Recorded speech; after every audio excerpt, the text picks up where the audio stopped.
Shelf Live. Welcome.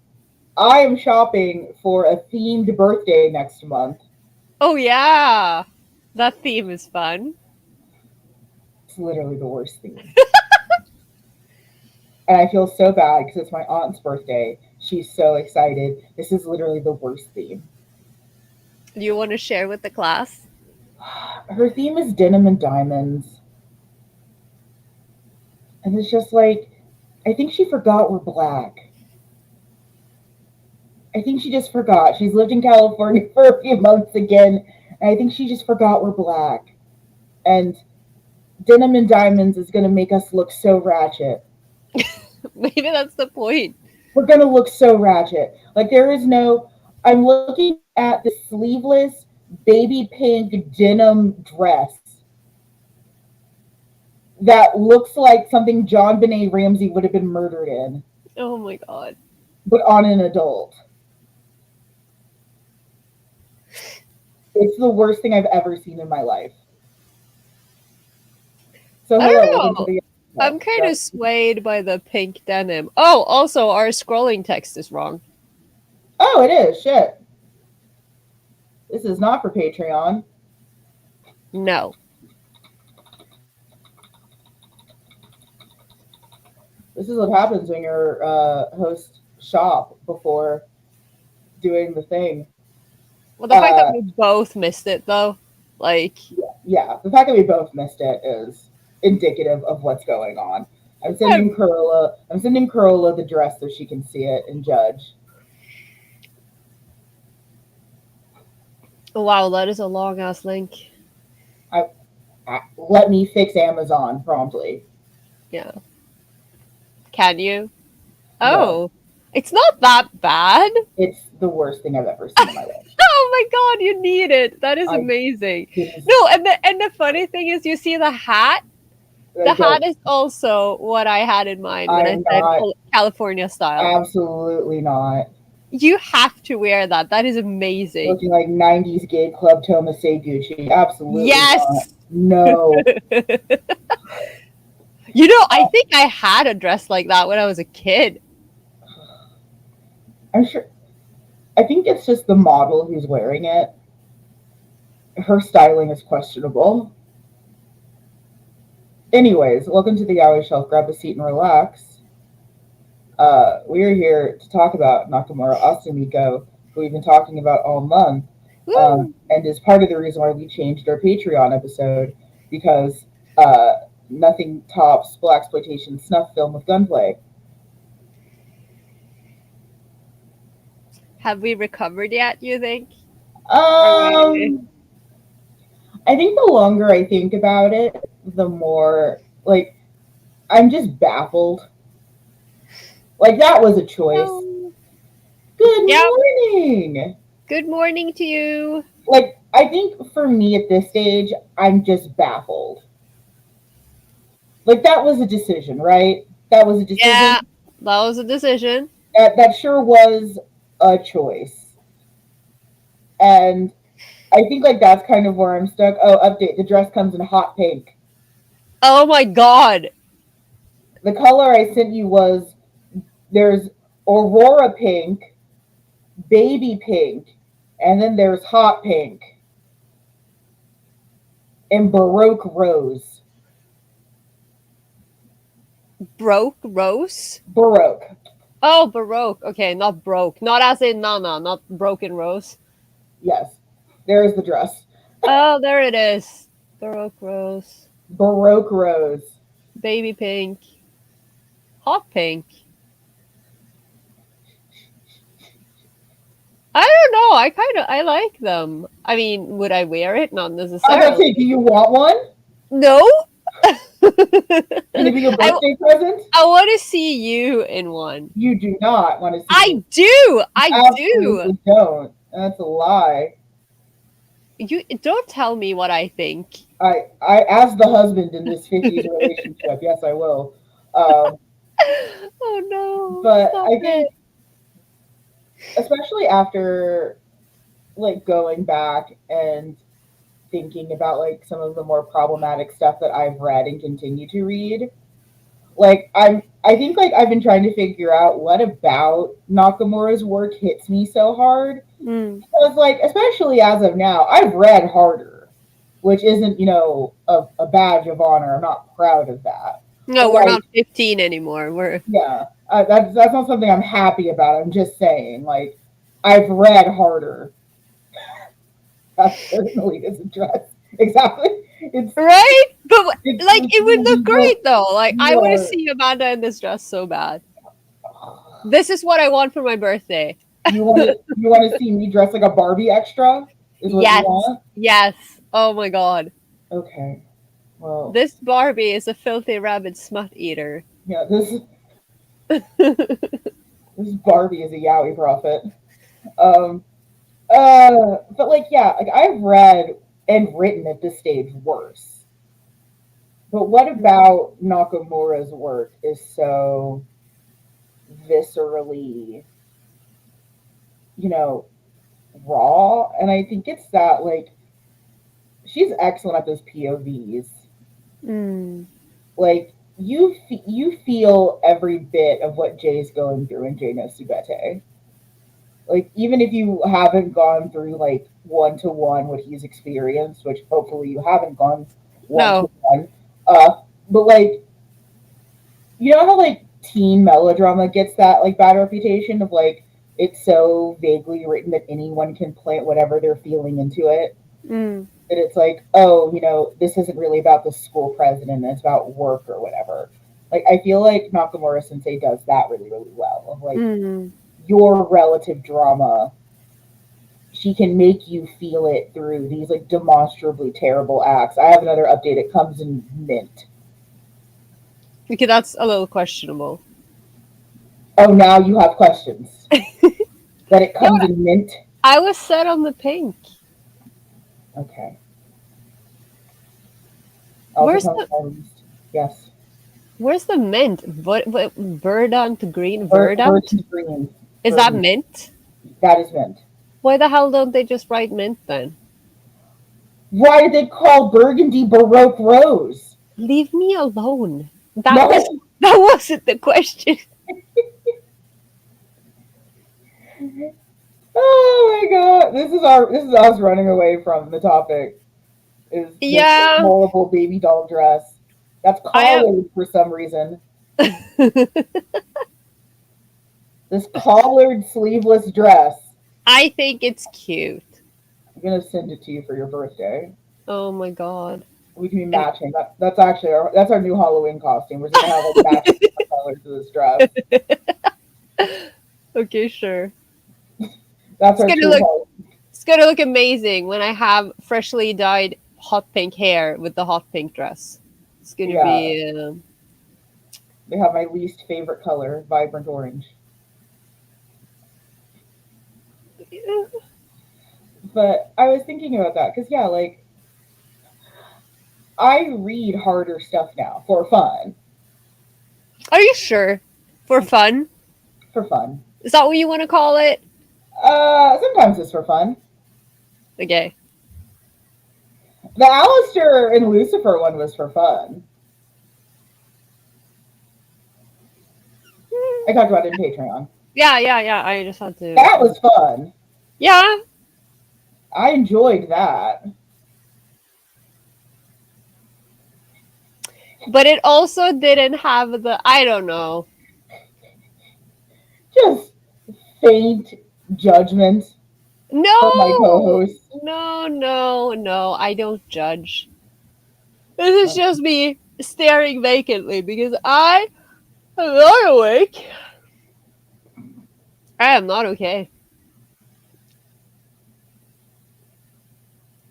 Oh my god! But I had a really really great time with this episode. I think it's definitely something that Curl and I want to do Mm. again, sooner rather than later because we get to talk about Q3 and Q4 coming up, which I'm very excited about. Yay. I mean, Apparently, yeah, I'm holding Chloe hostage today. yeah. No, it's like I'm just like I don't want to think about Q3 and Q4 because then have to set my mind back into like the whole winter mindset thing, and I'm not ready for that yet. That's not how time works. That is absolutely how time works. Okay. I'd also like the record to state that according to Amazon, these denim dresses are in exotic apparel. Okay. California. A no man's land.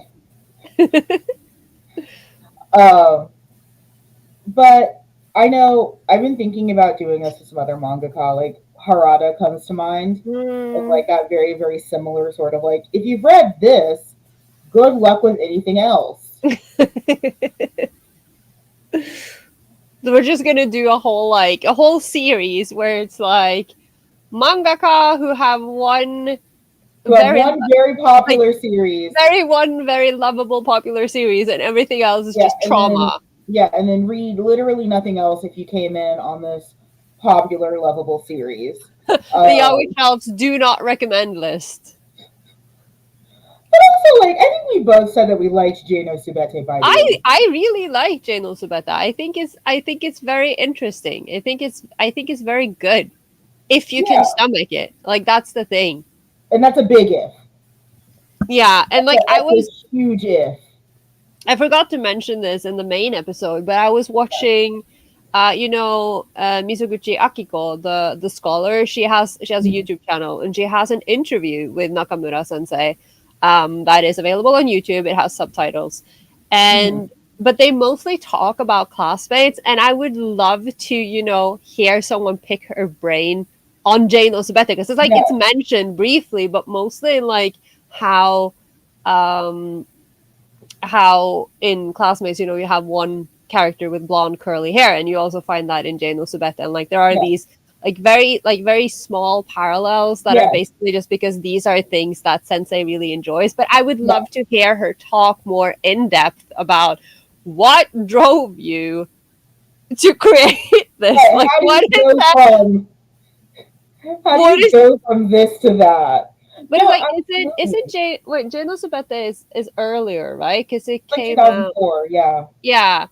And Classmates came out originally in Japan starting in 2006. Mm-hmm. Yeah. So yeah, like, and I think because like Cole Yonedaw's getting on a little bit with Twittering Birds, or like people will just ask her about Twittering Birds, which love that for her. But also like, hey, I have some questions about Knights. Let me just okay. Yeah, I love it too. But it's like, hey, what were all this other stuff that you did? Listen, Doshite mo furetaku nai, no touching at all. The masterpiece. Right, like I have so many questions about like these other things, but because Twittering Birds is the big main one, everyone talks about that. And like again, that's fine. Like I can completely understand why in an interview Nakamura Sensei only talked about Classmates. I get that. Yeah. But also, hello, I have some questions about that blaxploitation scene. Yeah. Hello, I have a few questions about the anti-Semitism. What was that for? Who was that for?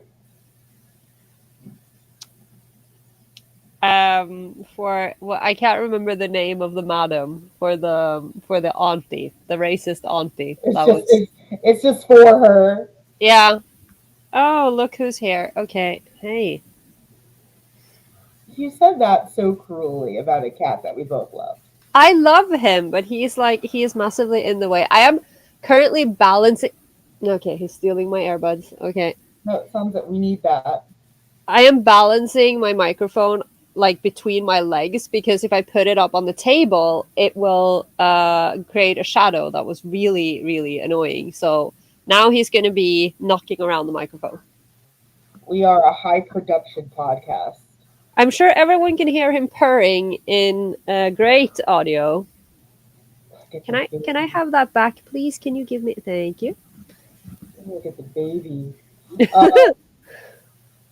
But yeah, like I'm fascinated by that. Like I would love to ask Nakamura Asumiko a couple of questions. Like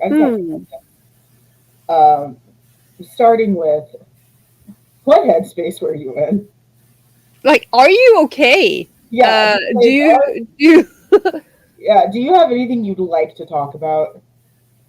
judgment-free zone here. Like, Anything you'd like to discuss, you let's do get off want to the top. vent, like, yeah, Yeah. no. And but I also think that because in the interview with Misoguchi, she says that like they talk about how as classmates progress, it becomes more like a like we talked about in the main episode, like it gets Mhm. more on the activism side, like it's more aware of like gay rights and like queer identity and things. And she Mhm. talked a lot about that and how she'd come to the conclusion that like in her like previously, like she's always been concerned with, for instance, queer rights, but she's Mhm. usually just expressed it like in her writing. But then Mhm. she realized that you can use Twitter. Like Twitter is a tool where you can actually give drips of your own opinions, and so she does that more often. And so I think it would be very interesting to see, to hear her reflect on that in the setting of, for instance, Jane Osubete and Double Mints, which are these types of stories that are so different and definitely have some aspects to them that Yeah. are yeah. Yeah. And I'm fascinated by that because, again, like we talked about this a lot in the main episode, is that you can say, oh, well, this was written during a different time. It wasn't written during a different time. I Yeah, mean, it was set. it was set in the 50s, but it was written in the 2000s. Every decision made is an active decision. Those are all active choices. So I think it's almost fascinating to me, like especially like as an African American, like looking at history almost through a lens of like how other countries view the history and legacy of racism and violence in America. Mm. How I mean, obviously, I can say it doesn't stand out to Americans, but it's so well hidden and masked that depending on where you are in the United States, the different versions of the Civil War are very different stories. Mm. Yeah. And I can imagine that if you don't have that particular filter of white supremacy on your viewings of American history, that it probably does loom a lot heavier and a lot bigger, which might be why that filter is so skewed, especially in a word like Gina Sabete. Mm. Because, like, she's not wrong. Anti Semitism exists. She's, like, Increasingly, even. increasingly, like, she's not wrong. This isn't out of left field. It's just a choice. Mm. And, you know, that horrible black exploitation scene, stuff like that did happen. Mm. We're not going to deny that. That's not what we're here to do. But that was a choice. So I'm curious about like how that lens looks when you don't have all of those different coverings of white supremacy on. How Yeah. different, especially like that chapter in American history, looks Yeah. from the outside looking in. Yeah. And and like you said, like because these things are so different, just in within America in itself, like Mm-hmm. based on which version of the story you're told. But like when you Mm-hmm. look at it on a worldwide perspective, it's obviously it's going to be colored by different Mm-hmm. different filters, different experiences. Like I've mentioned this before, but like the way that we were taught about Black American history and racism and slavery, like for the longest time when we were learning it in school, we literally were presented with it as in, okay, so slavery ended, and then there's like the Civil War, and then Martin Luther King Jr., I have a dream, and now there is no more racism. Like we literally thought that that kind of ended it. Like, that is kind of the narrative that you're presented with, because Yeah. it's such a simplified version. And I think Right. that, if you look at a country like Japan that is so introspective, that is like only focusing a lot on itself and not really learning so much about Others. world history, Yeah. and yeah, and that's going to be even more skewed, like that perspective. Right. And I think if you think about how, and I mean, you see that both ways, like how when a lot of Western type media has, when it's set in Asia, how they'll be like, oh, but we have to do it like this, the women have to be Mm-hmm.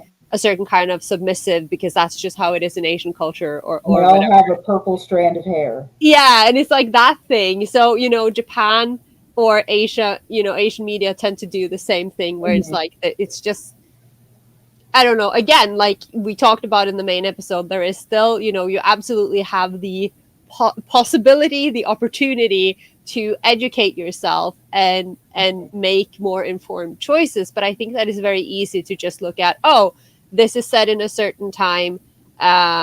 We know that, especially like when you look at the anti-Semitism in Jane Subeta, that that is a big thing, and that can be used to create tension within this family. But then that is one thing. But the blaxploitation scene, it's like that scene would have been awful no matter what you did. I think that's the thing. It's like yeah, you could almost give a pass to that because it's like yeah, like that kind of rift does exist and did exist in families. Yeah. That blaxploitation scene is out of pocket no matter what context you put Exactly, it in.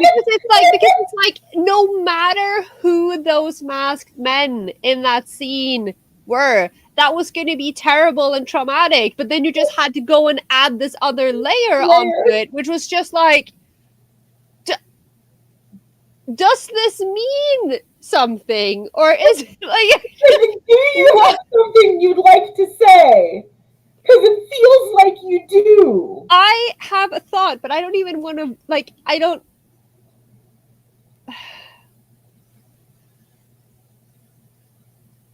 Because even if you're not thinking about it from a blaxploitation snuff film perspective, which obviously the two of us that was the exact like framing that we went for, which I guess says something about our mindsets, I suppose. Yeah, but like if you maybe that wasn't what she was going for. But even then, I can't help but think this is an assault scene.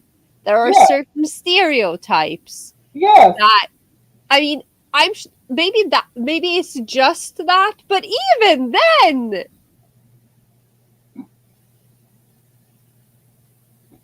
Because there's just so many questions, right? And see, this is what we mean when we say that you can absolutely enjoy something while still thinking about it critically, or also thinking about it and going, what the fuck is happening? Like, I just, there is so much more to that manga, like to Jane no Subeta, but it's just we can't, it's hard to not talk about that specific scene. Because I think out of all the things in Jane no Subeta that could trip someone up, that's the biggest. Yeah. And I feel like, again, we talked about performative angst, where, like, in our early years, we probably would have left that like a landmine and waited for our friend to get there, and just like the series of broken messages about how horrified they are. Yeah. Do you know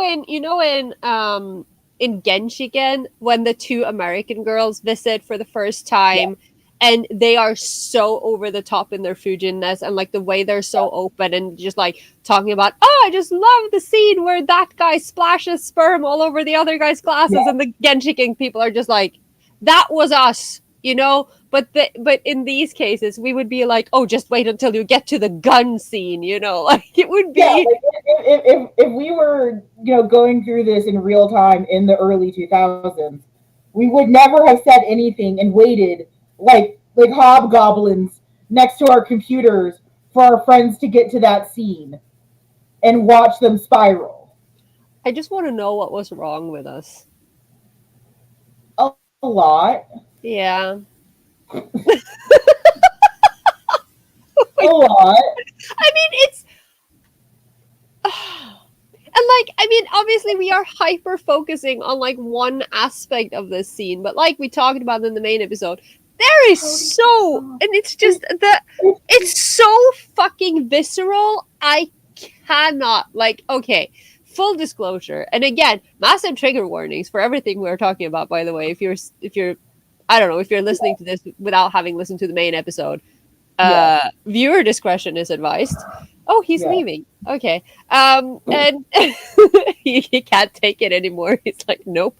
No, but like, it's, I've read a lot. I've seen a lot. Like, gunplay is nothing new, whether it's, like, just like mafia characters having some kinky off time with their husbands or whatever, or, in some cases, more threatening. But very rarely do I encounter something like this where there is also like such an obvious like level of damage. Like there is bleeding, okay? And it's just Yeah. because a lot of the This is time in BL they will do these absolutely horrific things to each other, but it's fine. No one yeah, gets and there's hurt. no consequence, there's no damage. It's fine. And like I struggle to think of which approach is better. I I mean, think both are pretty psycho. Like neither are good, neither obviously. aren't necessarily good. No, but Like there's I just struggle to think of which approach is better. I just Um, think it's so again like the scene when you know afterwards when he's when or well they are so obviously damaged and injured and then like they just go on and oh you know Paul fix me with your penis like no you need medical attention. yeah Like you need you need to medical see a attention, doctor. you need maybe surgery, definitely stitches, like Right. you do not need sexual contact right now. Yeah, sexual This, healing is not what is necessary at this yeah, moment. this is Um, not the his dick will fix you moment that we are used to in BL. I think one thing about Jano Sabete though, that I think one of the reasons why like that scene particularly like looms so large in our minds is because like pardon the pun, it is the most cartoonishly evil thing. Yeah. Like it is everything else is kind of like a little more gritty and realistic. This is the most just like outlandishly cartoonishly evil thing. It's sort of, you know, similar but different like Django Unchained a little bit. Where there's Mm, parts of Django Unchained that are super easy to laugh at, even like the worst parts. And there's parts that like for me, I still have a hard time watching yeah. Yeah. because that's no longer cartoony Mm, fun black exploitation. Like when D'Artagnan's getting ripped apart by dogs. yeah. I can't watch that. Like I can't handle that. Or like the Mandingo fights in Django Mm, Unchained. I can't mm. watch that. But I can watch, you know, the ending fight where it's like say goodbye to Miss Annie.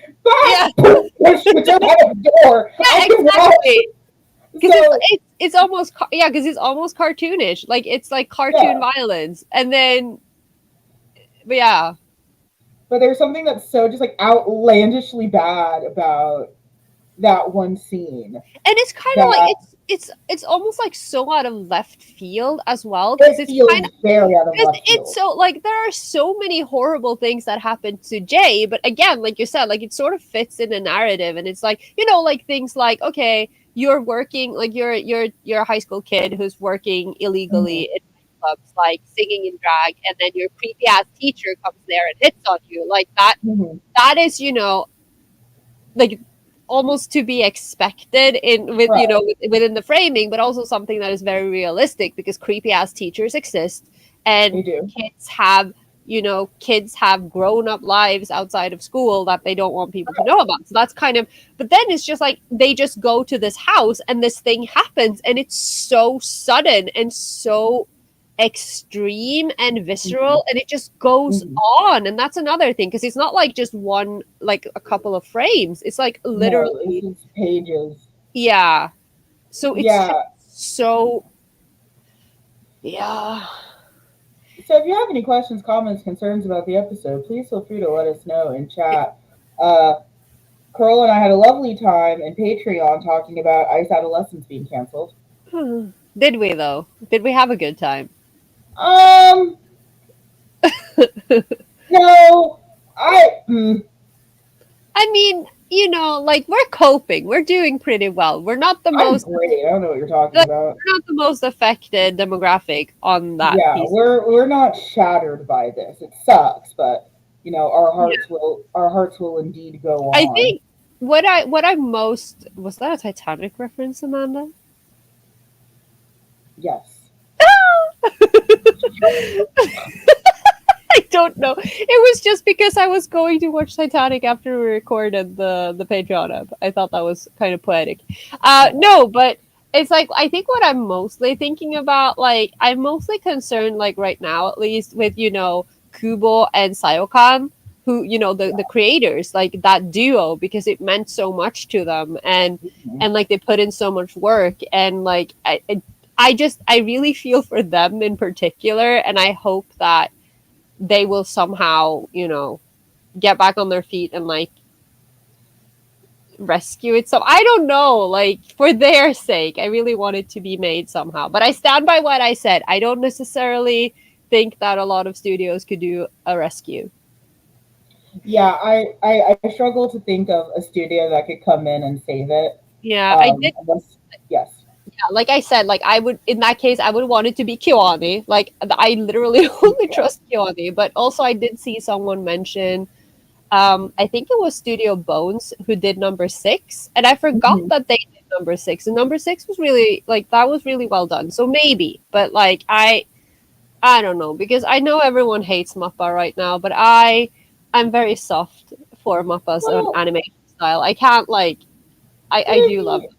And hates Mappa for good reason. Don't make it sound like people are just being contrary. Like no.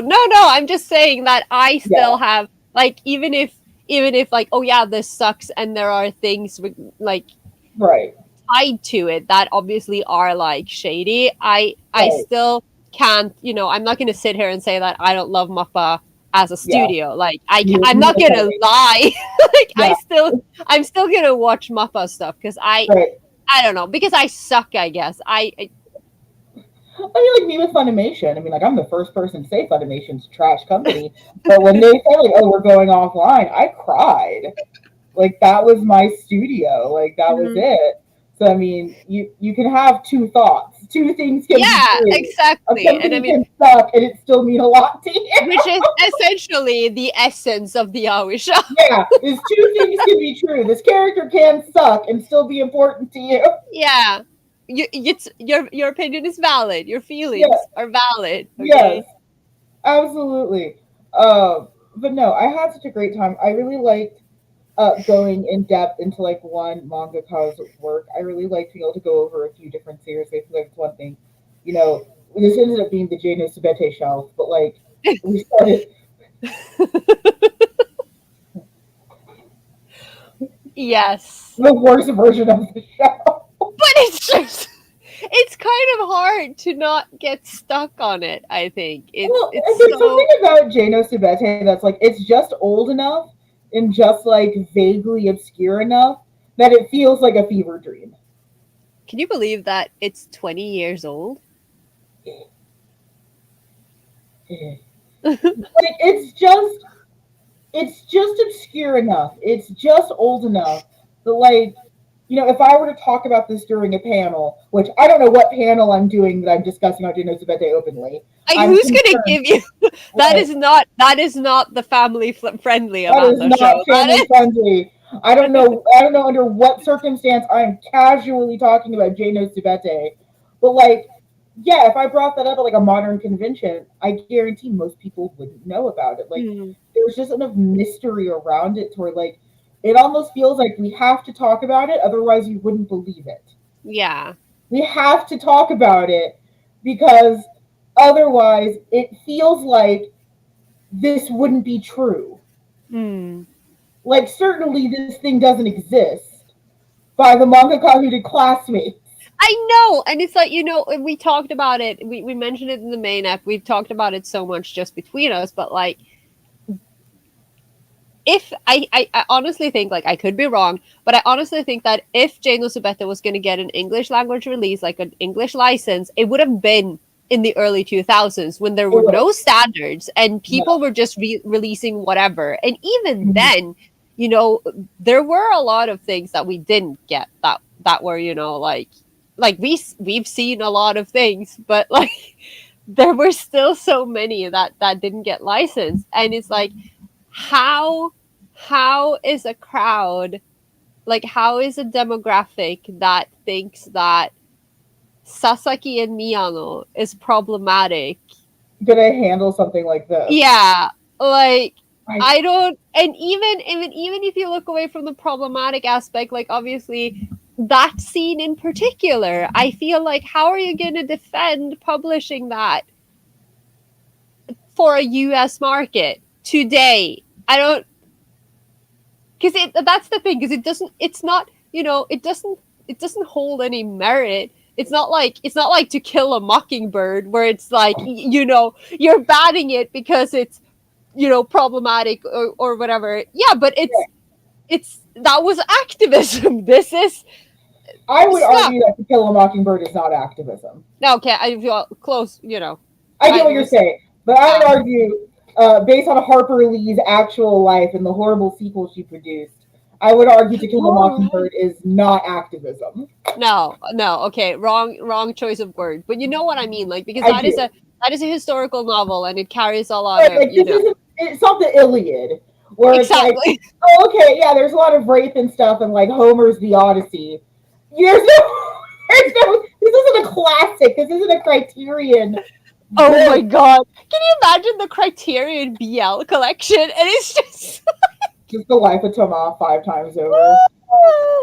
Oh, interestingly, they mentioned in that interview with Asumiko Sensei, because like she took a break, like in the middle of class makes, like there was a break in there somewhere, and Mizoguchi brought up Moto Hagio and the Po clan, because Moto Hagio had a literal 40-year break, and then started like re-releasing new fresh chapters of the Po clan like a few years ago. And I was like, wait a minute, that's a thing. So now I'm very hyped, because I went on the internet and searched, and Fantagraphics are set to be releasing the new Po clan starting next year, and I'm over here like, my god, what world is this? Like, speaking of the Criterion collection, like, right? Oh, what? Yeah, like it's really, because like, listeners of the show have heard us defend very questionable moments in series that we love, points vaguely in the direction of gravitation. I don't understand what you're talking about. What?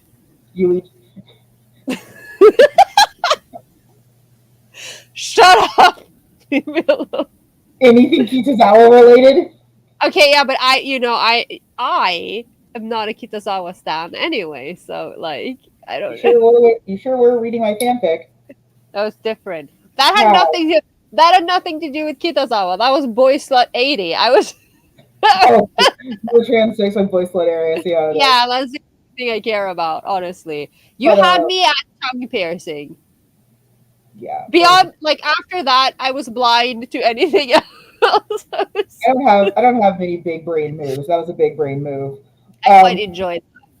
But yeah, like it's hard to defend something like this, and I think especially as we do face this, like, continued generation of a lot of lost media when it comes to BL, that like you almost have to talk about stuff like this, because it sounds like this shouldn't exist, right?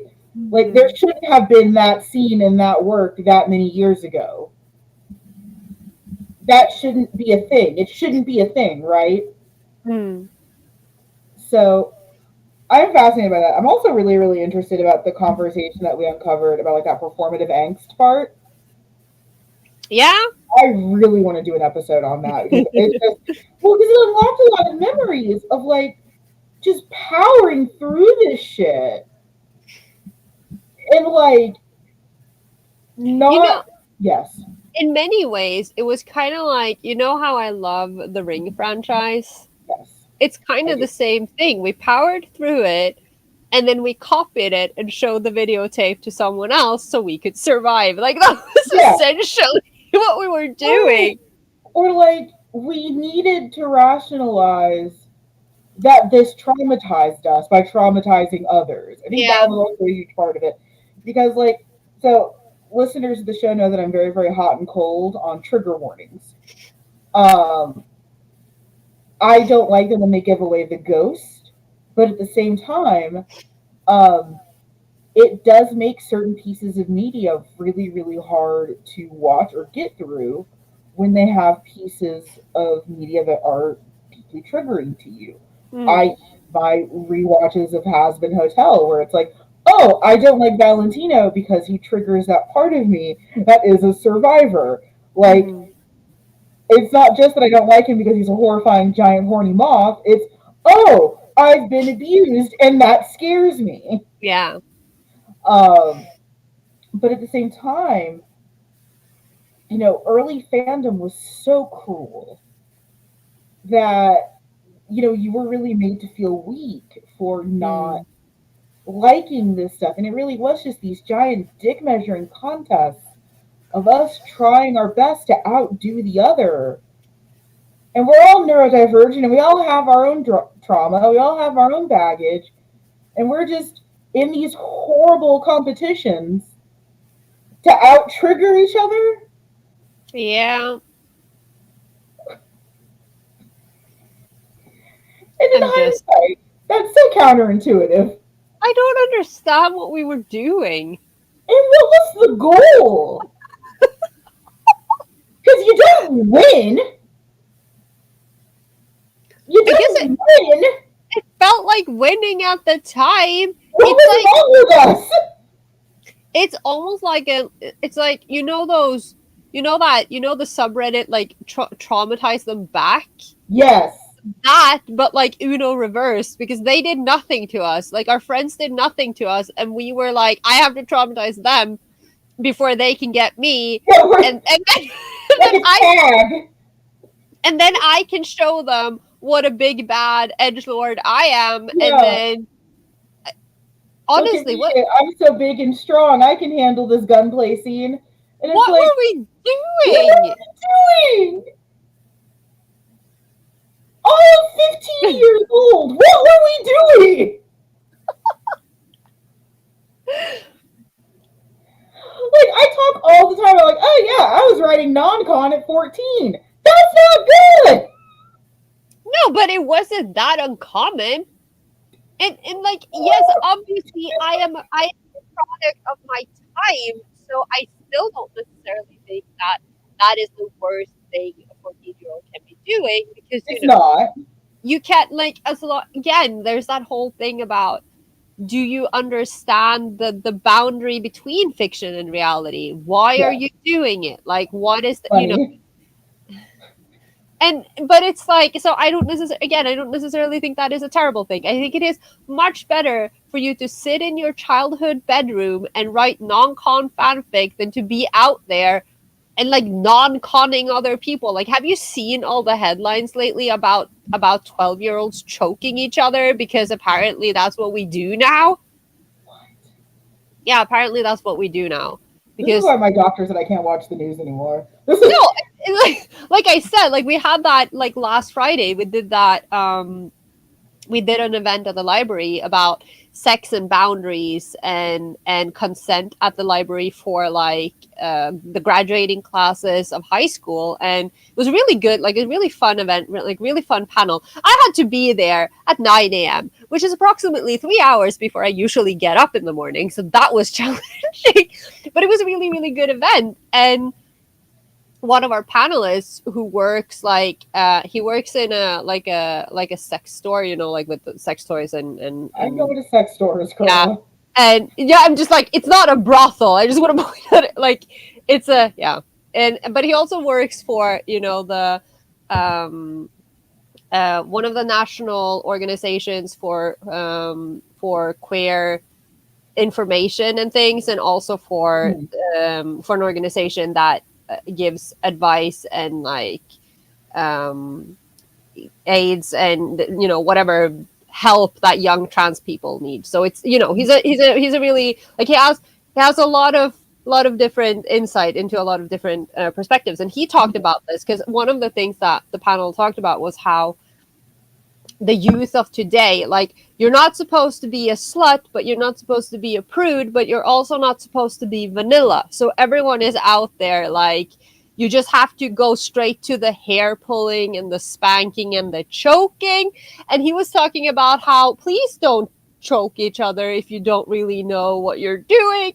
And apparently that is a thing where kids as young as 12 are now choking each other while making out, because that is a thing that they have seen on the internet, that is trendy. I don't know. Like, Is, I is think this is this Jujutsu Kaisen's fault? Like, I don't. no, I don't like don't, what don't bring jujitsu into this. is, I think I've never watched that series. Is that what's going on in that show? Is that why you kids like it so much? I still think you should watch it because you absolutely. Oh my god. Oh Nanamin, you would love him. Is it just the old man that can hurt people? I mean, lots of old men. There are lots of old men. Oh. Oh.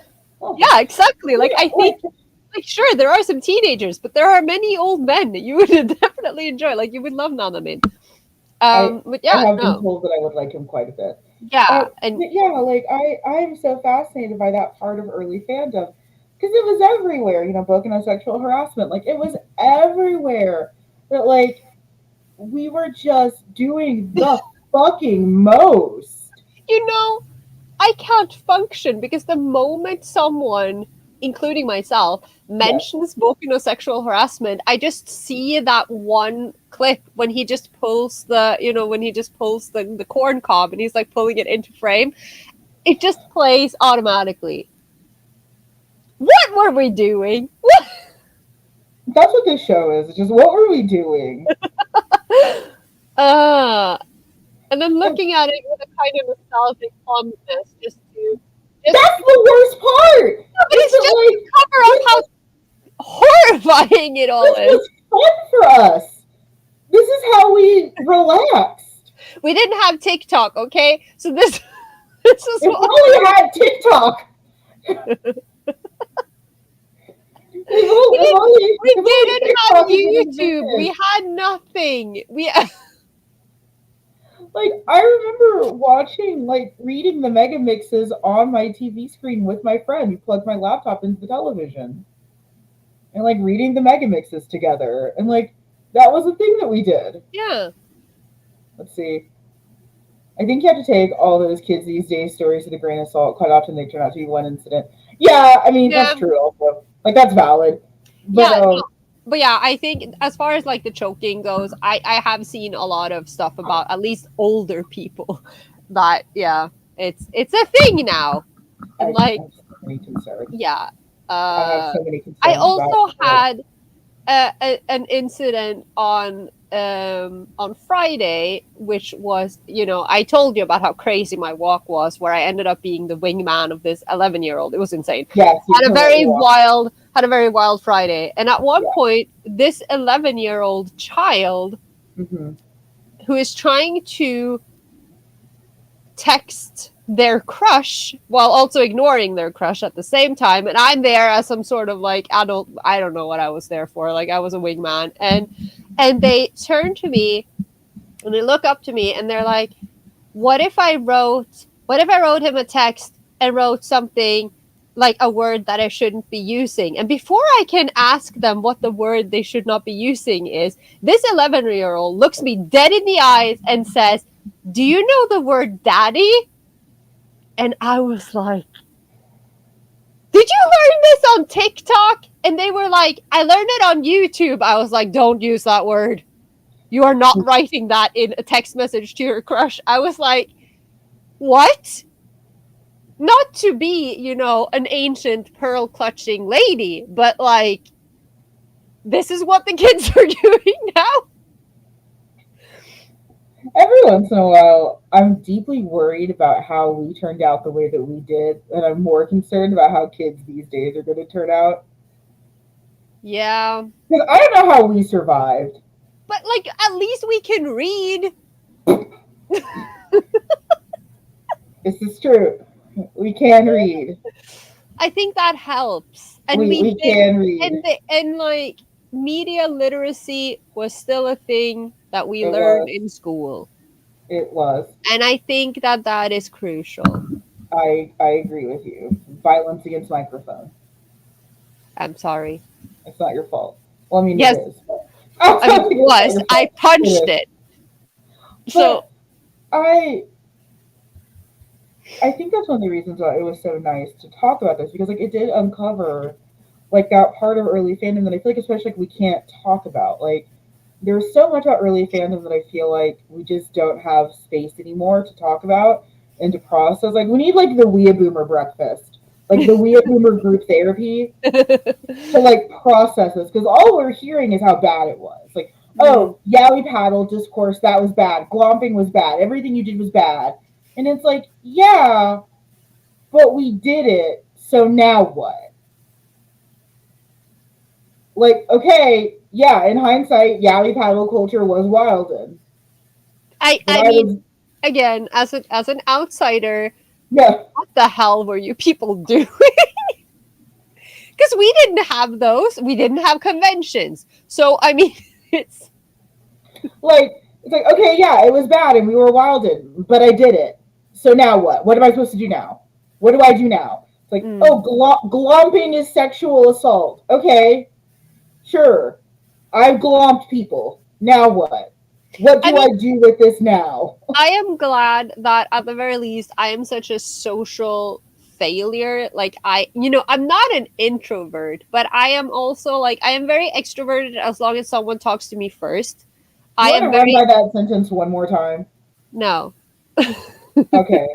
But like I am terrible. Like I can't make the first move. Like if you talk to me first and we have something in common, I'm perfectly fine with having a conversation. But if like I can't approach other people, I'm just terrible at it. So I only glomped people I knew. Okay, or online, not in real life. But I have been glomped by people who did not know me, and it was incredibly uncomfortable.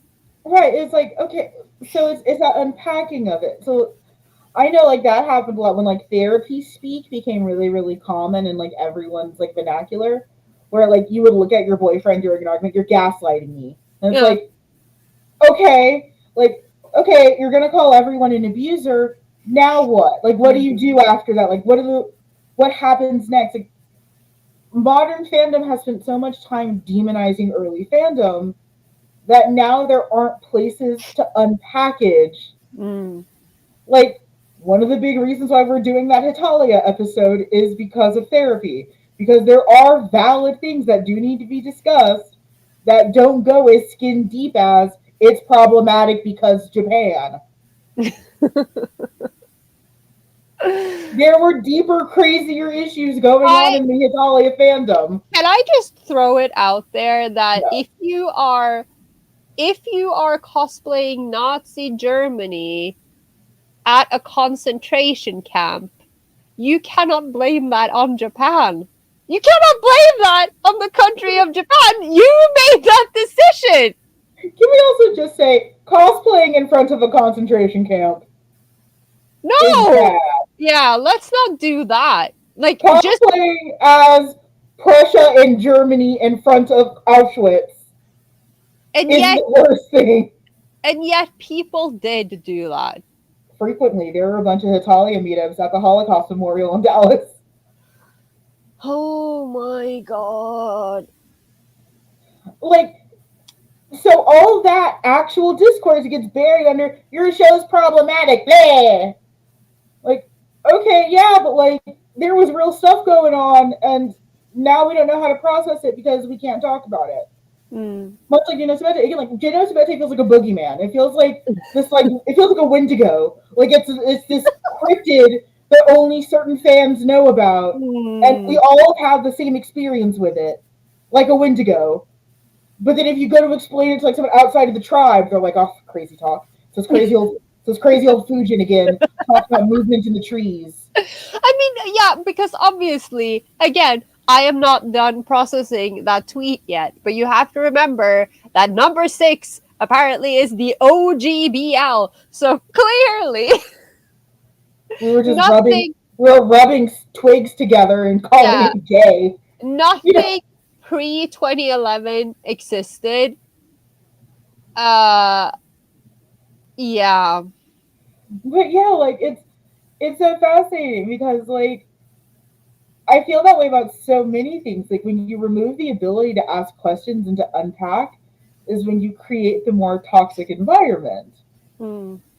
Like we need public places where we can unpack works like Jano Subete instead of just being called horrible for even being in the same room as it.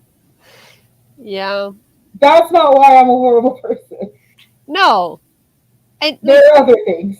there are other things. I will again. I didn't read Jane Elizabeth as early as you did, so obviously I cannot blame my terrible personality on that manga in particular. But I also don't think I can blame any manga for my terrible personality. I'm sorry, this is just who I am. Oh, yeah, I can't blame it on manga. It's this is all me. It's a This is much more deeply rooted much issue. worse problem. Also, Yeah. welcome back to High Def Amanda Cam. Oh, yeah. Like this Welcome back camera. to common. Yeah, you're no Yeah. longer addicted. Oh, I'm so glad the new charger works. I am too. I feel so much better. Everything I is but yeah, like I that therapy aspect of being an older fan, I think like is one of the reasons why I love doing this show so much is mm. giving people the place to talk about that kind of stuff. Because yeah, like if you just listen to modern fandom, they wouldn't even know what Genius Bate is. They wouldn't know what Doublements is. They wouldn't know any of this stuff. I mean, maybe Doublements, considering that the live action Maybe, film came out not that long ago. maybe. Distinct Maybe we still possibility. have to watch that. That will be. Out of all the things, that's it. I just think it would be, it's like a nice server family movie night moment. Let's all watch the Doublements movie Get together. get the kids, have some popcorn. We're gonna watch this movie about a couple murderers. I mean, murderers is such an extreme term considering that lady did not actually die. True. She wasn't dead. True. You're correct. You're correct. Just saying. I mean, they were Uh, still kind of morally reprehensible, but like, yeah, yeah. I'm not gonna let you make it sound like nothing happened. no. And also, one of them absolutely was like a yakuza or something, so probably also a murderer. I mean, I Just appreciate you like trying to scapegoat them. Like they were just like having a gay boy time. Like they were you just like, I was thinking about that. How we were talking, like how the initial concept of the Patreon episode was like most shocking moments in yeah, Nakamura Asumiko. Which again, how do you top the you don't. aforementioned? Yeah, no, you don't. But I don't know, for some reason. I mean, and it's not that shocking. It's just such a wild moment in Doublemint when they're like in the car and he is kind of like, one of the Mitsurus is like trying to suck off the other, and then he is like throwing himself out of the car as it's moving in the middle of the mountains while he's like all disheveled and half undressed, and I'm like, what is happening? What is this panel? Like, this entire page is just crazy. There's so much happening right now, and I'm just trying to process. Like, that manga truly feels like a fever dream.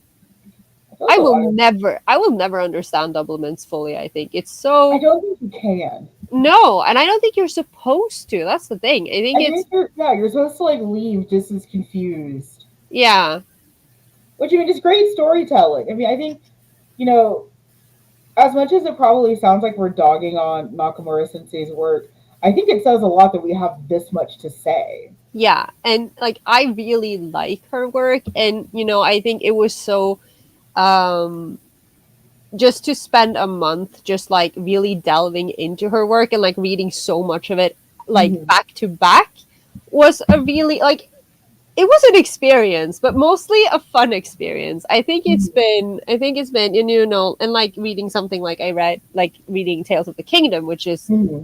at least for me very new. And it's like, it's not as new as it seems because like it's a very new publication in the West, but it's a little older in Japan. But yeah, Mm-hmm. just like delving into these, like, because she truly is so versatile in the types of stories that she tells. Like, yeah, she has some like some signature things, like they're the light haired character and the dark haired character and the flowy art and the glasses character, but there are so many other things, like not two stories are the same, apart from they all hurt you to a certain extent, like There's always one very, very stern Megane.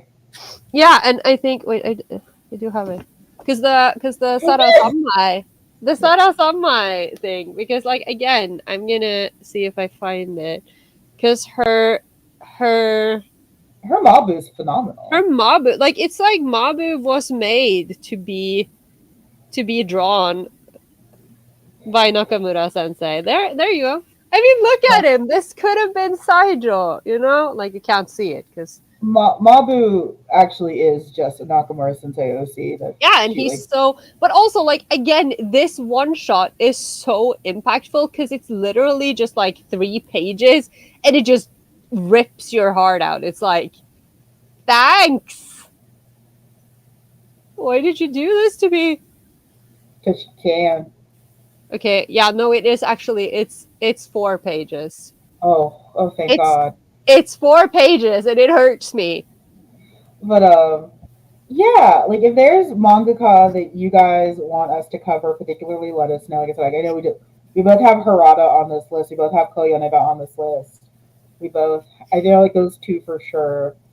Um, I'm sure in our document there's probably a million more, Yeah, or there will be. or there will be. Yeah, spoiler: there is not a million more right now because we've actually gone through quite a few of our Yeah, episode ideas. we've done a lot of good work. Like we've Good for us. covered. Yeah. Look at us actually being a BL podcast and not just ranting for 45 minutes. You know, I feel so accomplished because for the past few days I have actually been taking time to read manga and I've like been finishing up series and Look like at us. reading. Like I feel Look at I'm us starting doing our to. jobs. I think it's because the sun is coming back and I'm starting to become more of a person again and not just like this gremlin. I have more energy. It's very, very fascinating. And I'm over here trying to avoid wearing denim and diamonds in No, you California. have to wear that dress. It's I gonna be. don't want to. I don't own any denim anymore.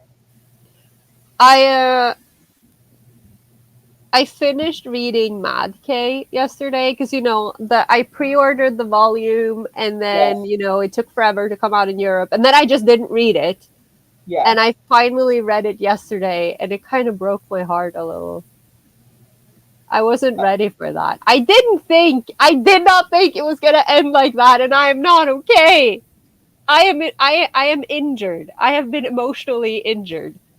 I am waiting for my friend to finish watching Tadama Okeri. Oh my god, I need to start that. I still don't think I like it, but I did start the new Kuroshitsuji, so I've seen the first 2 episodes. And then I had to do some Googling, and if my Google foo serves me correctly, Shiel is supposed to be 15 in this arc. 15? I mean, in Victorian times, he's an adult. okay. I didn't think you'd do that just to rationalize shipping No, stuff. no, no, no, no. I'm just saying, like in my head, he's, you know, he's permanently 12. yeah, but like obviously he has aged somewhat, but it's like in Victorian times, like that's half his lifespan, you know, like he's he's practically an old man. If he wasn't a rich bonbon, he would be working in the coal mines somewhere with 3 years left to live. Okay. First of all, Ciel would last a day in the gold mines. Yeah, no, but if he wasn't a rich, like, If he wasn't, whatever he is. sure he is. But yeah, like it's. I'm gonna continue to give Tadama Okeri a try. I still don't think I like it. I still wish that it just wasn't a Megaverse. Just make it anything else. I think I'm gonna try to watch. It's like 3 episodes so far, right? I think 3 or 4, yeah. Yeah. So I'm gonna try to see if I can watch them after the live, and then maybe I will. I don't know. I will probably creep into your messages and be And ask me 60,000 questions about a Megaverse. yes, because that is what I do. We have to do a Megaverse episode. We gotta record. No! I also shout out to everyone who's buying our Omegaverse Scholar sticker. We sold one like every day of this week. Yeah, I've noticed. I've seen the. What happened there? Like, what is the. Thank you! Yay! Thank you! We're happy to have you here. Yeah, where are all these Omegaverse scholars coming from? Is it because of Tadaima Okari, you think? Like, it's just like suddenly. I'd love to know. Also, I saw a TikTok where someone was like, "Oh no, the cis hats are getting into Omegaverse," and it's like the cis hats invented it. I mean, the cisheads have already had lawsuits about it, so like, Yeah, the cis hats invented it. What do you mean the cis hats are finding Omegaverse? They founded it. I have 2 tabs open with like Google searches because was once again confused by that one fic I was reading. But it's because again, this author like they have like their own twists on it. So it's like, and I already can't grasp it. So I'm just over here like Googling things like Omegaverse anatomy and how common is it for male omegas to have vaginas? Like I'm over here just Pretty like common. Google. Pretty common. But I just the like, most common you see is an intersex setup. Yeah. But a lot of times, yeah, you will see male omegas with vaginas. But like, because when we were doing the, you know, when you were heavily dissociating while reading fic out loud on Patreon to me, which, you know, was a, I can just see you like going into that headspace. You're just like, hello, darkness, my old. You just return to the darkness. No, but then in that fic, it was, you know, they had both, right? It was an intersex kind of thing where it was both. I don't remember. I think so. I think I prefer that because again, like it's BL. I want, you know, where are the penises? Yes. Like, well, how dare you take the dicks away? I was actually just thinking about that with trans headcanons. Yeah. I was actually just thinking about that. And I've said that before. It's like, it's not like I mind it, like if that floats your boat or whatever. Right. And like in real life, I'm a pansexual, so I really do not care what your genitalia is. Like I'm happy either way, you know. It's just like in my BL, I'm more like, you know, it's a little more rigid, which I respect. I don't want to have to go back and find this fic because the disassociation is so high. I mean, honestly, I can just go back and listen to the episode though. I listened back to so many of our other episodes, and I will not listen back to that one. Oh my god! Even though I sound very sexy. The best part was when you started singing Johnny Cash. You know, when you I mean, I sound very attractive and very sexy, but I'm just disassociating the entire time. It's just like you stopping up and being like, "What the fuck am I doing?" And then just like singing. So if you ever wanted to join Patreon, that's the kind of content you can get. I mean, sometimes we have very level-headed cover. Like, you know, the previous one, the one we did this month, was very much, you know, decompressing. And, I think I think that was just, you know, just like a chill BL talk, just like really just like talking about current BL events. But sometimes we are just completely unhinged and, you know, honestly, I was just about to mention the cinnamon roll murder Olympics. Honestly, I think that. Oh my god! Oh my god! Can we throw Jay into the cinnamon roll murder Olympics? Oh no! I mean, yes, we have to. Like, I feel like that is something we need to do, like on an annual basis, because I mean, the Olympics is not an annual thing. Oh my god! Can you imagine? Disassociates in figure skating. I'm also just trying to imagine. I feel like the problem with like throwing Jay in there is that he would just kill everyone, or he'd have everyone killed. I don't think he would directly get his hands dirty, but everyone would disappear. Yeah. Which makes for a very short murder Olympics. If everyone vanishes the night before. I mean, it might as well, you know, might be just as well, you know, like it was pretty messy the last time. The cinnamon roll murder Olympics. And just like conservationship marriages and don't worry, Toji, I will protect you. Out of all the characters we were determined to save, it was the literal drug dealer. Listen, it's not his fault. He had a terrible terrible role model in his brother. And Kepi is not helping. Kepi is not helping. Kepi does not know what is happening. Oh, Kepi boy. Oh my god, I miss them so much. I miss those boys too. Oh. This is also talking about Nakamura's work because it still makes us sad a little. I mean, it's related. She worked on the anthology. Yeah, she did. Yeah. But no, like I really want to talk about like that performative angst part of it because I feel like like we've reached this part of like, okay, well we're confronting that everything about early fandom was problematic. Okay, sure. Now what? What's what's the next step? Because we can't just keep self-flagellating over how problematic it was. And I also think that, as with a lot of things, like you have to be able to talk about it and like explain it as much as it can be explained, because a lot of the things we were doing was just like, what? But explaining something or trying to explain or contextualize something is not necessarily the same as excusing it or making excuses and like that, because that's not what we're doing. Like there are so many things that just no. I don't think anywhere in any of the episodes we've talked about this are we saying that what happened is okay. No.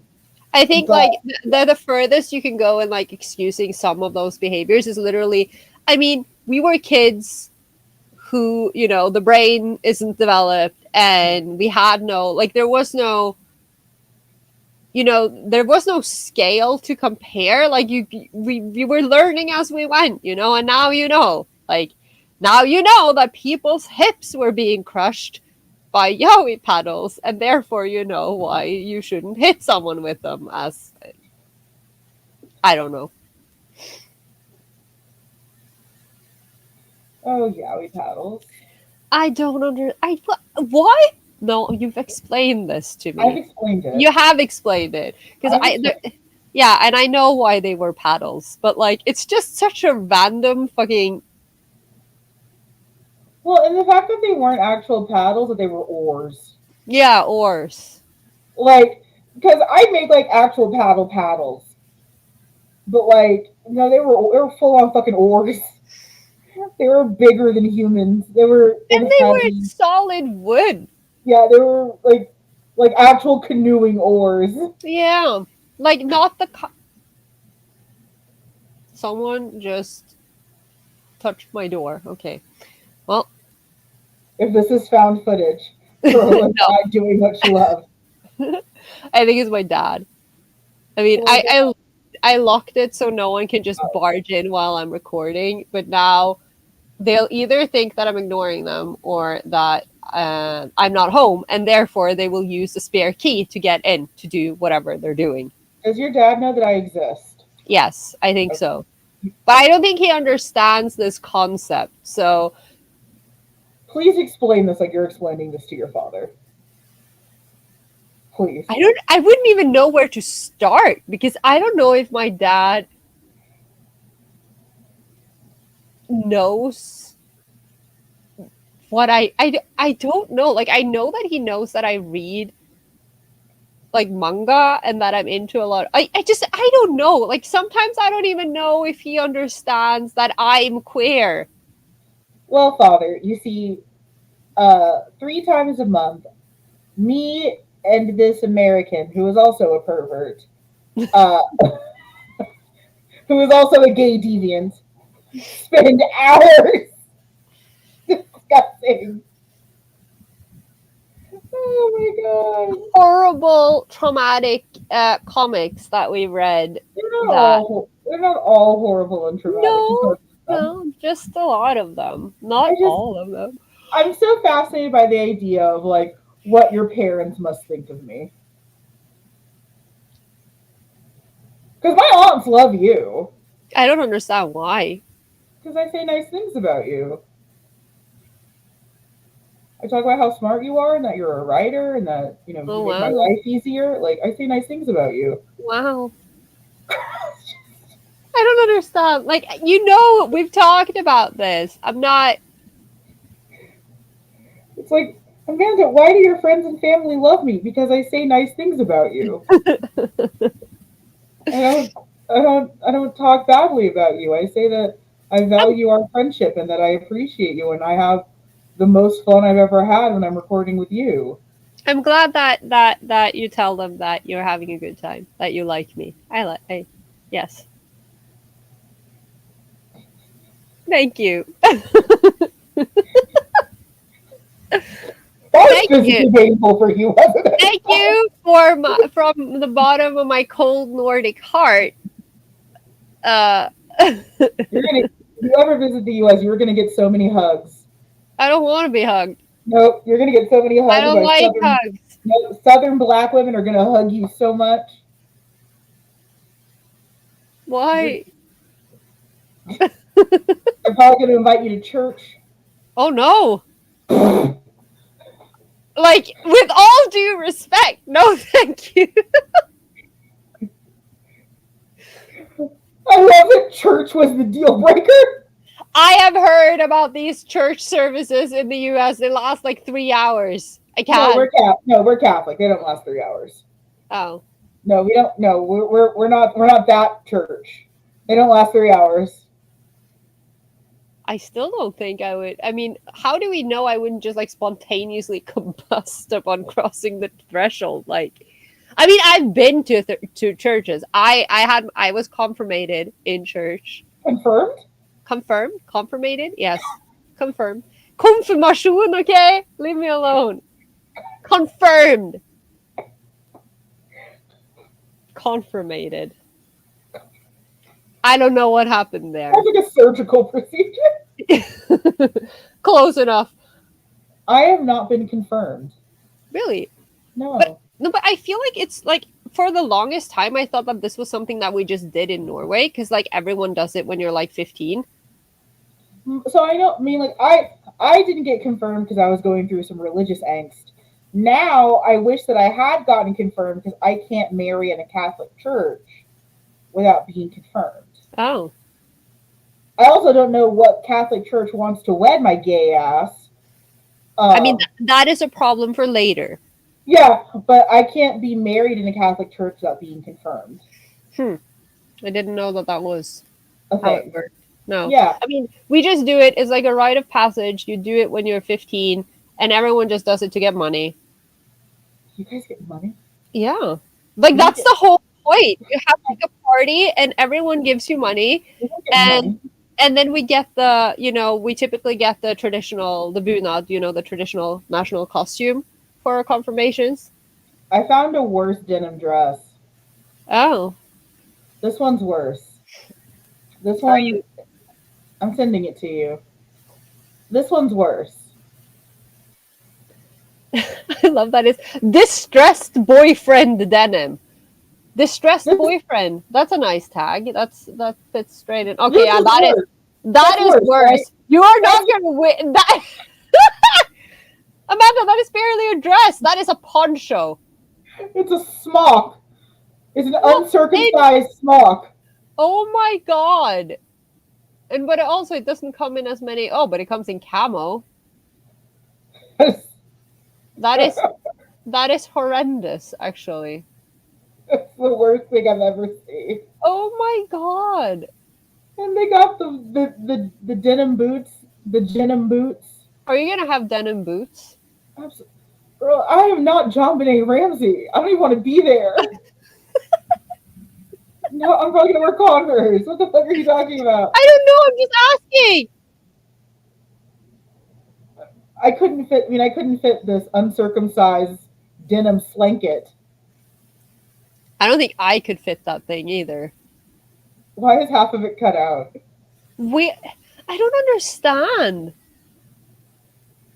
What occasion do you wear this dress to? It depends, the denim one or the camo patterned one, because The camo one never. I'm just trying to think of like what concert you're going. I guess like Beyonce's country album. I guess you wear that. Maybe. I don't know if I would. I don't know if I would wear that in public just This is because. how Amazon recommends styling it with $200 Ray-Bans, a $150 Coach watch, and a $48 pair of leopard sandals. Hmm. And the dress itself is $46. $47.90. Yeah. You can't wear this. That is honestly, you can just make this yourself. It is literally just you just take a really long piece of fabric, fold it in half, and then you cut like a hole for your head. That is what that dress is. Like that is literally it. It's one of the worst things I've ever seen. Please go with the other one. Thank you, Corolla. I appreciate your concern. Fashion advice from Corolla. Fashion advice from Corolla. Don't wear this horrible denim schmuck. But you yeah, wanna, like, huh? You want to show it to the listeners Oh God, so they can participate. Listeners need to see this horrible dress. I'm sorry, it's the worst. I dress. swear, it's not a dress. That is a poncho. It's yeah, it's terrible. Though I will say, like, I've seen some people. I'm looking at some people styling it, and they're wearing like t-shirts and pants underneath it. It's kind of cute. As like an apron, it's kind of cute. As like a dress, huh? That's like an apron. It's supposed to be a dress. Yeah, as an apron, it's kind of cute. As a dress, it's the worst thing I've ever seen.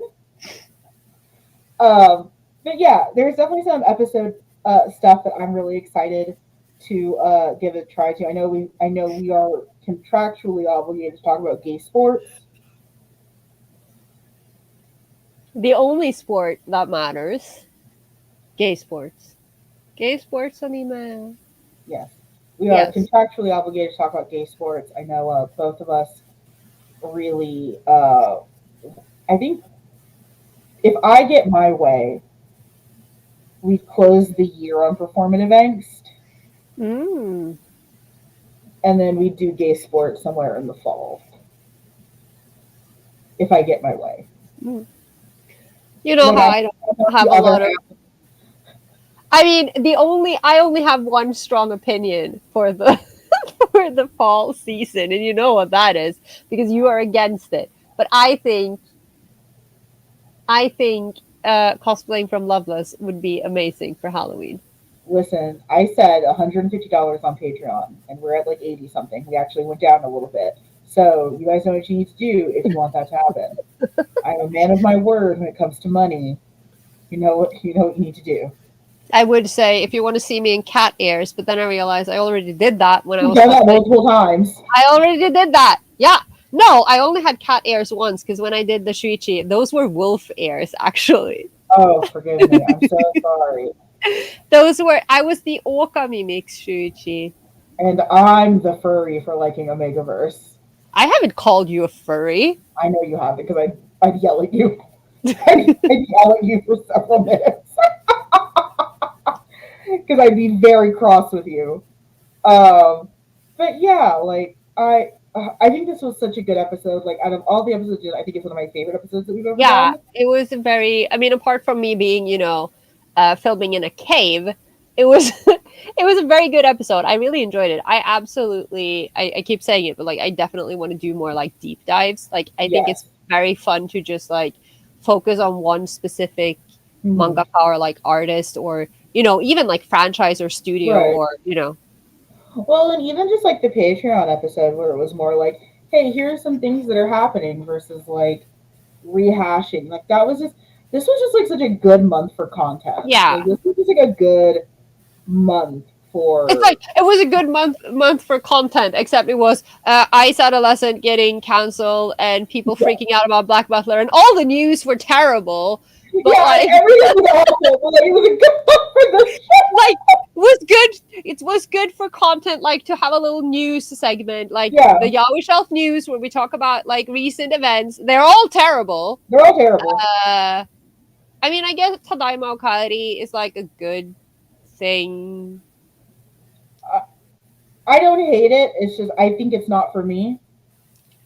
I did see that they dropped the trailer for Tasogara Out of Focus, because Yes. that's coming out in July. I still haven't read the volumes that I own because, again, the binge reading, but I guess I'll have to like read the first four before but it comes out for our birthday month. Like, that is exciting. Like a new BL for us.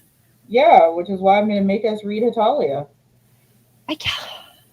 I have to start now. I have to start preparing. I have to start looking at those Hitalia I Iceberg have been videos. telling you I for know, but I have been giving you I have given you so much time to prepare. you do, yeah, but you do realize that I have had more pressing matters, like rewatching Kinborscht and and plowing through my library books so that I can finally play Final Fantasy VII Rebirth, which I can now maybe start playing this week. I am very excited. Everyone else has beat the game. I haven't even unpacked my PlayStation 5. It's been sitting in a box for a year. Judgmental semi noises. Mm. I know. I've But given it's you ample warnings that we're doing this, and our audience I is excited. I'm excited. Everyone is so excited for us to finally cover the elephant in the room.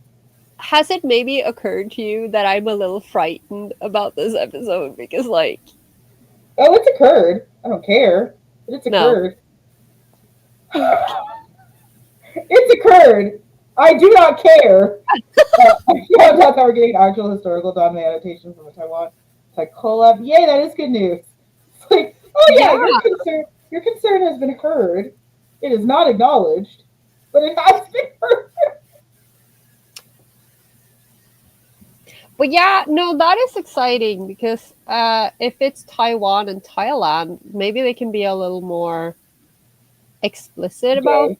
the gayness than, They can yeah, than a lot exactly of be that. I gay. think, yeah, that is exciting. I'll probably try to watch that when it comes out. Well, we did that fun Thai collab with Media Do with Yeah. MBS. So, Taiwanese, not Thai. Taiwan, yeah, yeah, Taiwan. and those were So quite, yeah. those are good. So yeah, I still haven't read all of those, but because we split them up between we us. did. We did split them up. We look at us doing work. But that was really fun. I thought Yeah, that was very enjoyable. it was very And the enjoyable. fact that their BL brand is called Yusu, I like that. I do It too. spoke to us on a personal level. It did. But yeah, like this has been just such a good month for content. I'm excited to go into next month where we're going to talk about BL gaming a little bit. Yeah. We've been saying it a lot this season that this season is the season of confronting some of our blind spots. Let's see. I'm reading the novel now, and there's no way it can be made. Bromance. Oh yeah, I mean, Ooh, exciting. that this is the season of us confronting our blind spots and calling in the experts. Mm-hmm. So very excited to have Blair Yotome on and talk about Oh, BL it's been gaming. so much fun. I'm just thrilled. I'm so excited. We've done some really really interesting collabs recently that I'm Yeah. looking forward to those coming out over the next few months, including one that was so far out of my normal wheelhouse. I'm curious to hear that one back. Yeah, me too, because that was the one where I was on the other computer and Yes, everything kind of crashed for a while, and that was yes, exciting on a different level. yes. Never I'm doing that excited. again. No, I'm excited to hear that one back, just because like it was really eye opening to one cover a topic that I normally wouldn't cover into from a lens that I normally wouldn't approach things Hmm. in. Because yeah, I am very very aware of how much I'm willing to just stomach and tolerate because old BL is terrible. Yeah, but I also think that it's funny how you, in particular, approach like these types of things versus what we had to go through in the early Yeah, days. Like, because you actually seem like you're You're more at ease with the horrible, traumatic. It's so nothing to me now. Mm. And like, I don't think it's a good thing. Like, I'm not proud of that, but it's like, wow, like I really, so like I have this a lot with like having like a pretty traumatic past that I'm pretty unflappable. Like it takes a lot to like shake me. And people are like, that's such a good trait to have. No, it isn't. I would love to have a normal stimulus response to things. Mm. But I faced a lot of tragedy when I was younger, so now this shit just doesn't bother me anymore. Or I think it doesn't bother me, and then like I'm actually crying, and I Yeah. think I'm okay, and I'm not. But it's like, yeah, no, I'd give anything to have a normal cortisol response. I don't have that because my childhood was weird. So like, yeah, my, my childhood was weird. Understatement of the century.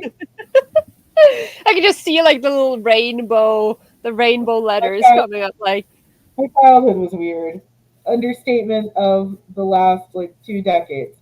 Uh, but yeah, like I think it was really really interesting to kind of like come face to face with like, oh wow, nothing bothers me anymore because everything I read was non-con. Like nothing bothers me anymore. Like it's hard to bother me, which I think again mm, like it makes reading like Nakamura Sensei's work so interesting. And it's like, oh, this bothers me. Oh, this gets mm. under my skin. Oh, I don't like this.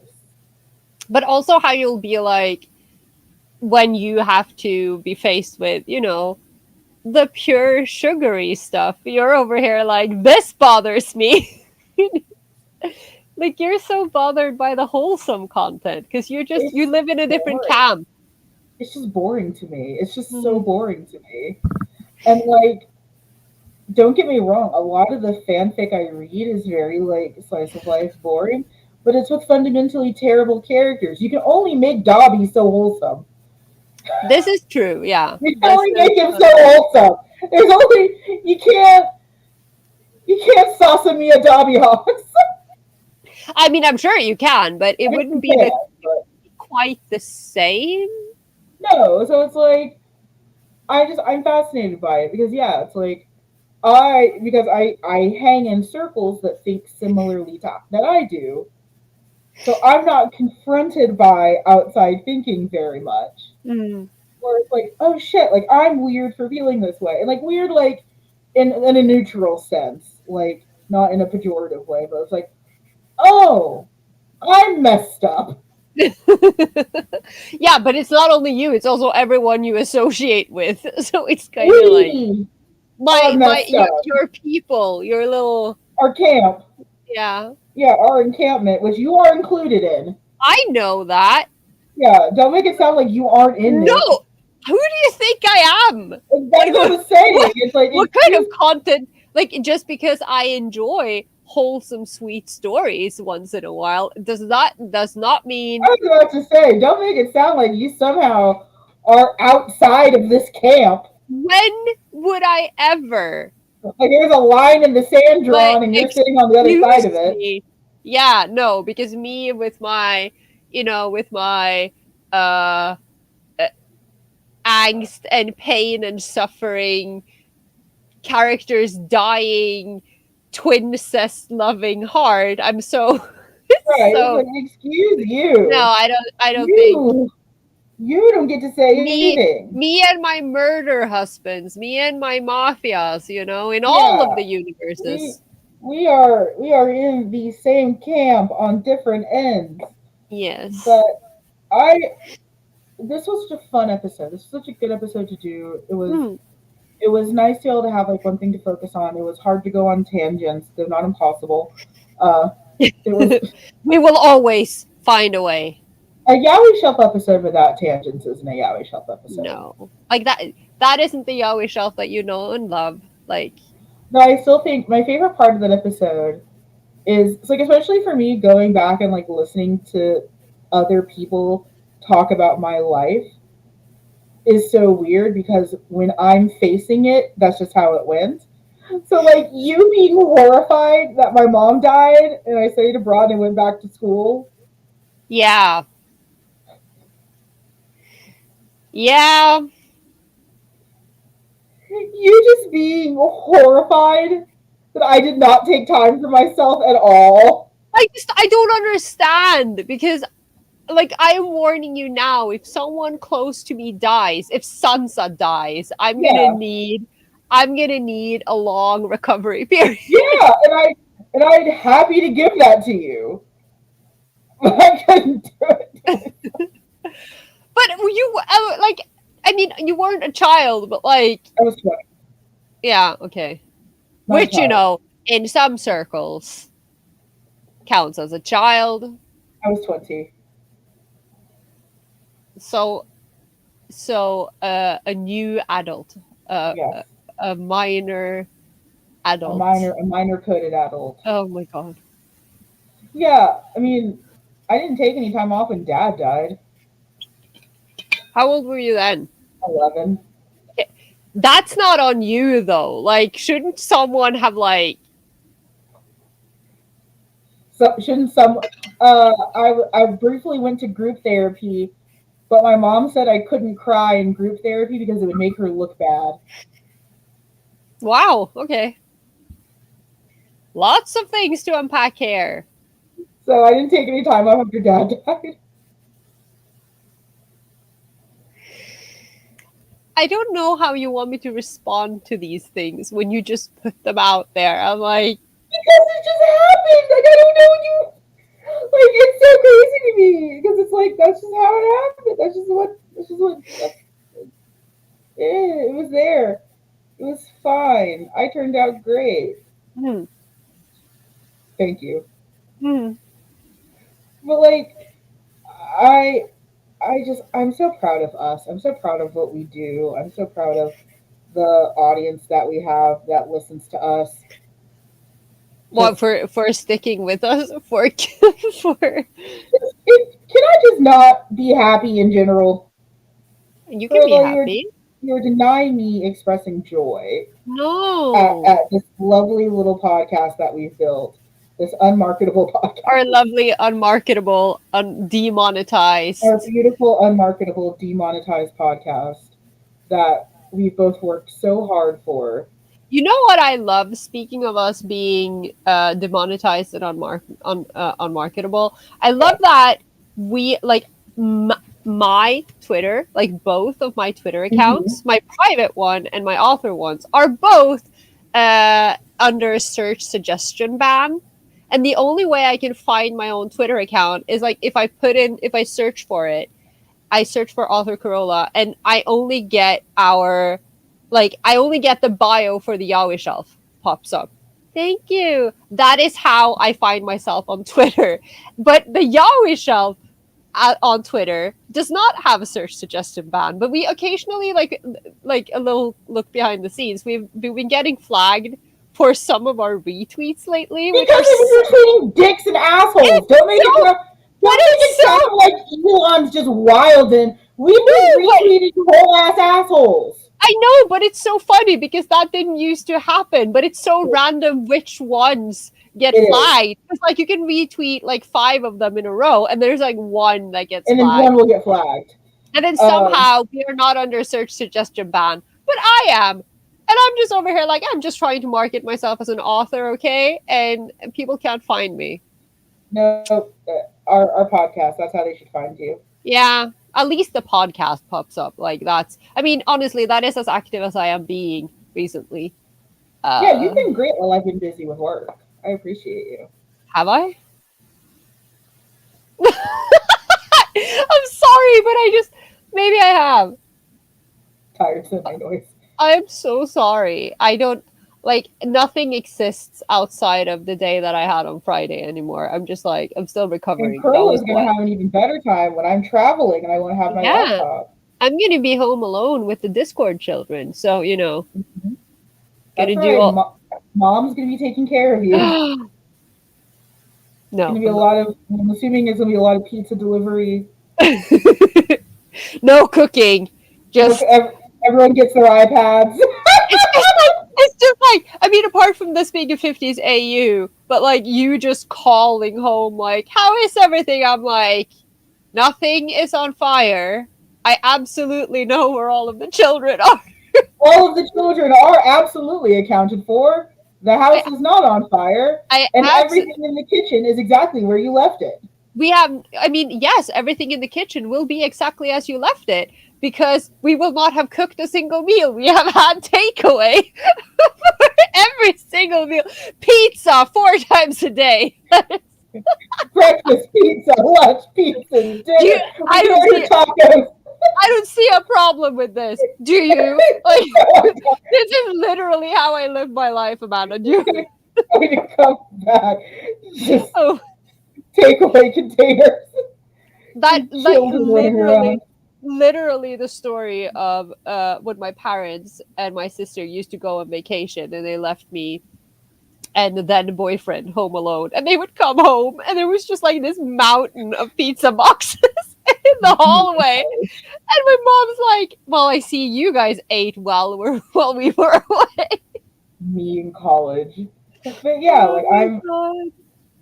I can't believe I'm going on a little vacation. Denim and diamonds. I'm so excited. I can't wait to see the photos. I think everyone should, if you're not in our Discord, you should join our Discord to see Amanda's pictures from the trip.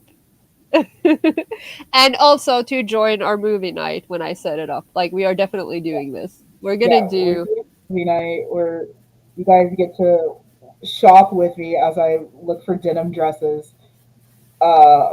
figure out and what makeup I'm doing. and then we're gonna watch Double Mints.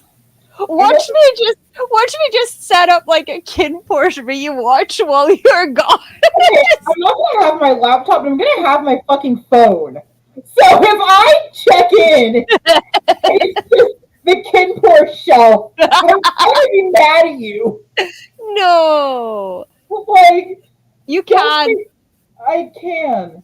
Oh No. no, Anaheim is far from the ocean. I got really excited. Oh, I was like, oh, we can go to the sea. It's not close to the sea. how far is how far is too far from the ocean? So this is Anaheim. It's close to Disney. It looks like the closest big beach is Long Beach, which is a great descriptor. Anaheim to Long Beach. Oh, it's 31 minutes. That's nothing. That's nothing. I mean, like, I think our beach, like my closest beach, is like 40 minutes. I'm going to the fucking beach. And in American terms, like you guys are usually like, it's not a long drive, it's just 6 hours. It's like, Living in Texas. why? Why is the state so big? I don't know. Colonialism. Uh, No, but, like what? Yeah, no. so I'm going to go to the ocean. I'm going to uh, wear denim and diamonds. Oh, rules of engagement. If you see me out in the wild and you recognize me, I'm assuming because I sound like a screeching seagull. Um, I look forward to meeting fans in public, but be chill. I'm with my family. Yeah, don't mention Jane Osubete. Like, don't lead with that. The worst part is that my family would be so proud and so disappointed all at the same time. They'd be like so awestruck that I was recognized like as a minor celebrity, but then they'd also be like, "Is that really what you do?" Yeah. It's like, yeah, I am also, by the way, not that anyone is going to meet me, but like if you do see me in public, you can say hi. yeah. I'm friendly. Spend several hours talking about how non-friendly and how privileged he is. I'm friendly. Say hi to me. I'm not gonna bite. Like, I work a lot of cultural events, so if you see me, do say hi. Yeah. If you ever see me out in public, feel free to say hi. There was nothing quite like being humbled. I dropped off some stickers to one of our collab partners once, and I was like, "You may remember me from this," and they're like, "I don't know who you are." And it's like, Oh no. but yeah, I've had a great time talking about Nakamura Asumiko's work. I'm excited to talk about more mangaka like this in a similar capacity. And I'm just excited to get through the rest of this season. I think this is one Yeah. of our best seasons. And if you do have any requests for like mangaka or series we should cover, or other topics that you want to hear us talk about, like the fish danme. We have to read the fish danme. I am morbidly curious. I need to know. Okay. But yeah, that's $200 on Patreon. Leave us a comment if you have any suggestions that things we should cover. Loveless is $150. The fish danme is $200. But yeah, I've had. It's always such a great Sunday when I get to hang out with Corolla. Aw. I mean, hopefully we get to hang out again, like, soonish, because we need to do that meeting. Yes. Yes. Corolla is amazing because she talks like we never hang out. But we never hang out because she's never around. No, because I am usually dead in the water. Like, I will... Like, she talks like I neglect her. No, I neglect you. Yes. But it's not just you. I also neglect literally everyone else. So it's like, it's not personal. I've also been accidentally, I don't know if anyone else has had issues with this, but like my Messenger app has been really wonky since they implemented that update where you had to like approve of the thing and they maybe this is just a European thing, but like See, people have standards. They're not reading the fish on there. I just want to know what it's about.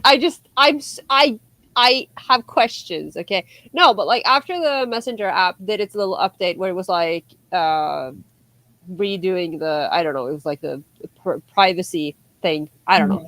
It's been really fucking weird, and it's just like not delivering messages. It's not loading chat windows. It's not letting me see notifications, which led my aunt to probably think I was ghosting her when she was trying to get a hold of me, because I did like, it literally, like last Friday after 7:30 p.m. it just stopped delivering notifications. Like nothing after that time gave me notifications, and I have no idea what's happening. Wow. So I'm having a great time trying to, be in contact with the people in my life. And then I know your time zone away, just like, eventually Corolla will see this. The time zones are so wild because you'll be like, good morning, and I'm over here like having my dinner. It's like, I'm just starting my day, and it's like, it's nighttime, bitch. It's weird. But no, I've had a great time. You guys are amazing. Thank you so much. Yeah, thank you so much for joining us. If you'd like to support us on Patreon, you can do so. I reset up our Patreon merch journey, so patrons will be getting merch again. I had to go fuss at Patreon. And you get other kinds of cool behind-the-scenes exclusives, including one monthly video and shout-outs at the end of every episode when I get back to remembering to do shout-outs, because sometimes I forget. I'm sorry. Oh! But we appreciate the support of all of our listeners, both paid and not paid. We literally wouldn't be here without you. No. Well, I mean, we'd still be weird fujin, just not that. Yeah. I mean, it's nice to know that there is that there are people who are willing to listen to our brand of crazy. I think that is amazing. We would always be weird. We'd always be weird nerds somewhere else. But thank you so much for letting us be in this little corner of the world. We will see you in the next one. Bye. Bye.